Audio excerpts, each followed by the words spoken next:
मैं डॉक्टर भामा अग्रवाल आपके अपने यूट्यूब चैनल पर आपका स्वागत करती हूँ, अभिनंदन करती हूँ। आइए प्यारे बच्चों, आज हम राष्ट्र कवि रामधारी सिंह दिनकर द्वारा रचित परंपरा नामक कविता का अध्ययन आरंभ करते हैं। जैसा कि कविता के नाम से हमें ज्ञात होता है, परंपरा मानव समाज की वो धरोहर है, वो विरासत है जो पीढ़ी दर पीढ़ी बढ़ती चली जा रही है और हमारे साथ चल रही है। इन परंपराओं से हमारे मन को विश्वास मिलता है, हमारी आस्था मजबूत होती है। ये मान्यताएं हमारी सभ्यता और संस्कृति के मूल में बसी हुई हैं। जैसा कि समय परिवर्तनशील होता है और इस परिवर्तन के साथ कुछ परंपराएं ऐसी भी होती हैं जिन परंपराओं को इस परिवर्तन के साथ अपने अंदर थोड़ा या अधिक परिवर्तन स्वीकार कर लेना चाहिए। इस कविता के माध्यम से कवि बताना चाहते हैं कि आधुनिकता और नवीनता का भूत जिन लोगों के दिमाग पर, दिल पर सवार है, वो लोग इन परंपराओं को नष्ट करने में या इनके स्थान पर नवीन जीवन मूल्यों को स्थापित करने की वकालत करते हैं। लेकिन कवि कहते हैं, हर परंपरा त्यागने योग्य नहीं होती। कुछ परंपराएं ऐसी हैं जो परंपराएं हमें जीना सिखाती हैं, हमारे जीने के मायने बदल देती हैं और बिखरते समाज को एकता के गठबंधन में जोड़कर एक सुंदर, सुव्यवस्थित, सुचारू समाज का निर्माण करती हैं। तो कवि कहते हैं, ऐसी मूल्यवान जीवनदायिनी परंपराओं को कभी भी नष्ट नहीं होने देना चाहिए और यदि समय के साथ किसी परंपरा में कुछ बदलाव की आवश्यकता है तो उसे सहजता से स्वीकार करना चाहिए और उस परिवर्तन के साथ परंपरा को बनाए रखना चाहिए।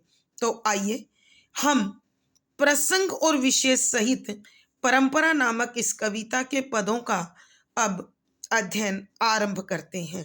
पद संख्या 3। परंपरा जब लुप्त होती है, लोगों की आस्था के आधार टूट जाते हैं। उखड़े हुए पेड़ों के समान वे अपनी जड़ों से छूट जाते हैं।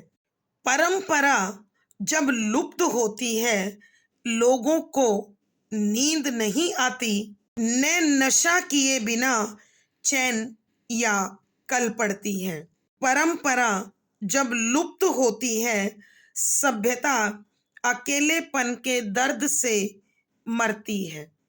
प्रसंग, प्रस्तुत पद हमारी हिंदी की पाठ्य पुस्तक हिंदी भाषा एवं आधुनिक कविता में संकलित राष्ट्र कवि रामधारी सिंह दिनकर द्वारा रचित परंपरा नामक कविता से लिया गया है। संदर्भ, इस पद में कवि परंपरा के नाश होने पर, परंपरा के नष्ट होने पर मानव जीवन पर जो दुष्प्रभाव पड़ता है उसके विषय में प्रकाश डालते हुए समझाते हैं कि मनुष्य को अपनी परंपराएं, अपनी मंगलकारी परंपराएं कभी भी नष्ट नहीं होने देना चाहिए, क्योंकि ये परंपराएं हैं जो उसे मजबूत बनाए रखती हैं, संघर्षशील बनाए रखती हैं, उसकी आस्था और विश्वास को जीवित रखती है।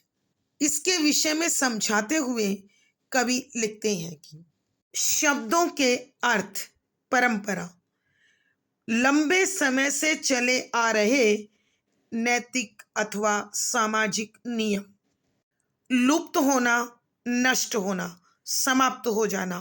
आस्था, मन में बसा हुआ विश्वास।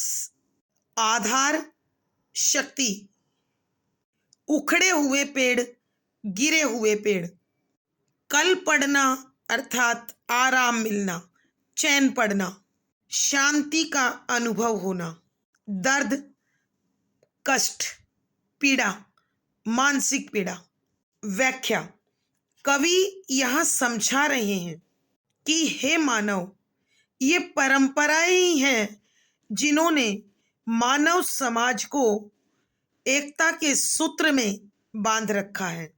इन परंपराओं के कारण ही मानव समाज वास्तव में मानवता के भावों से जुड़ा रहता है। अगर ये परंपराएं हिलती हैं, अगर ये मंगलकारी परंपराएं, ये शुभ परंपराएं, ये कल्याणकारक परंपराएं नष्ट हो जाएंगी तो समाज कैसे प्रभावित होगा, उसका दर्शन मानव को कवि करा रहे हैं।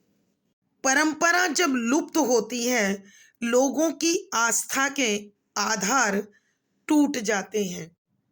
कि जब मानव के समाज से परंपराएं निकल जाएंगी, परंपराएं नष्ट हो जाएंगी, तो लोगों का एक दूसरे के ऊपर से विश्वास हट जाएगा। मानव मानव के प्रति न विश्वास कर सकेगा और न ही किसी में अपना विश्वास कायम कर पाएगा। अर्थात जब आस्था और विश्वास ही नहीं रहेगा तो मानव मानव से कैसे जुड़कर रहेगा, कैसे बंध कर रहेगा। उनके बीच से प्यार, मोह, अपनापन, सहयोग, आपसी समझ सब अपने आप नष्ट हो जाएंगे। इस बिखराव को बचाने के लिए हमें अपनी कुछ लाभदायक परंपराओं को हमेशा सुरक्षित रखना होगा। कवि दृष्टांत के माध्यम से समझाते हैं कि परंपराहीन समाज कैसा होता है। उखड़े हुए पेड़ों के समान वे अपनी जड़ों से छूट जाते हैं।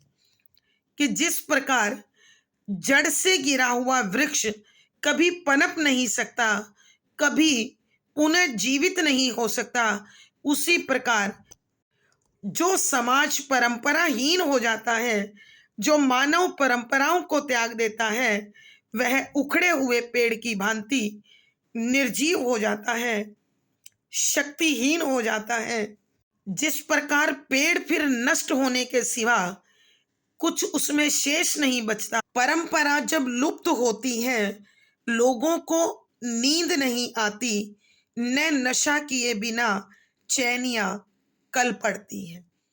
कि यहाँ कवि समझाते हैं, जब परंपराएं समाप्त होती हैं, टूटती हैं, खत्म होती हैं, तो लोगों की नींद उड़ जाती है, क्योंकि किसी का किसी पर कोई विश्वास शेष नहीं बचता है सबके हृदय में संदेह, शंका, डर।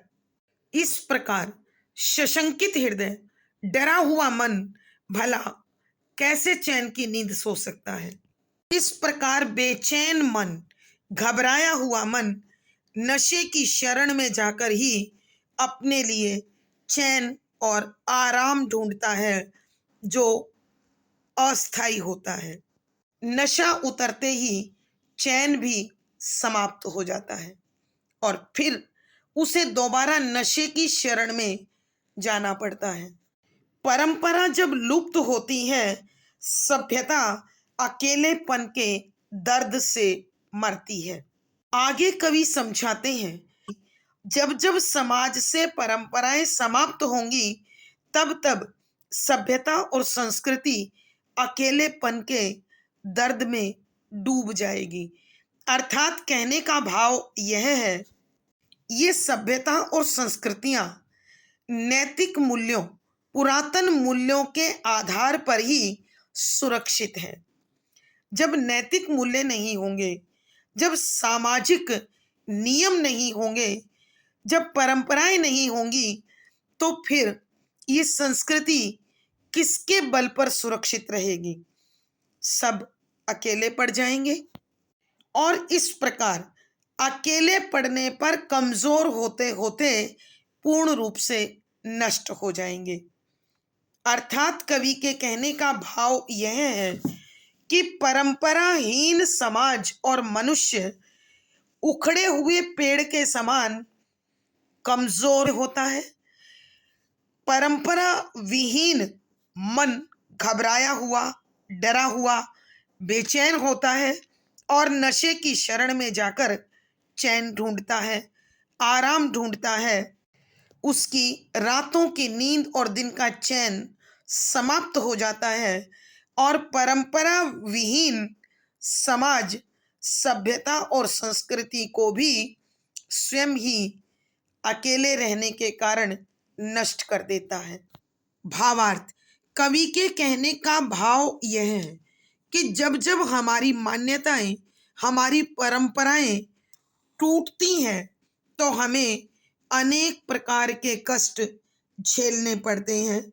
इसलिए हमें आधुनिकता के फेर में पड़कर हमें नवीनता का अंधा अनुकरण करते हुए अपनी परंपराओं को कतई खोना नहीं चाहिए। उचित और अनुचित परंपराओं को विवेक की कसौटी पर कसकर ही त्यागना और अपनाना चाहिए। उदाहरण के लिए आधुनिक समाज में प्राइवेसी, गोपनीयता का बड़ा मूल्य हो रहा है। हमें किसी का टोकना, किसी का पूछना, किसी का कहना सुनना असह्य होता जा रहा है। यह हमारी सुरक्षा पर एक प्रश्न चिन्ह है। विशेष यहाँ कवि ने स्वस्थ, सुगठित, सुव्यवस्थित समाज के लिए मंगलकारी परंपराओं को स्वीकारने पर बल दिया है। सरल, सहज, प्रवाहमयी खड़ी बोली का प्रयोग हुआ है। लक्षणा शब्द शक्ति है। शांत रस प्रसाद गुण है। मुक्त छंद प्रयुक्त हुआ है। अलंकार यहाँ अनुप्रास, उपमा, मानवीकरण, संदेश आदि अलंकारों का सुंदर सटीक प्रयोग हुआ है। आज की कक्षा में प्यारे बच्चों इतना ही। अगली कक्षा में फिर मुलाकात होगी।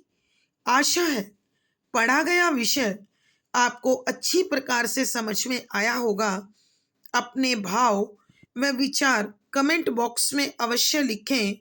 वीडियो को लाइक करें, शेयर करें और ऐसी ही शैक्षणिक वीडियो के लिए चैनल को सब्सक्राइब करें। आपका दिन और जीवन मंगलमय हो, इसी शुभकामना के साथ आभार, धन्यवाद।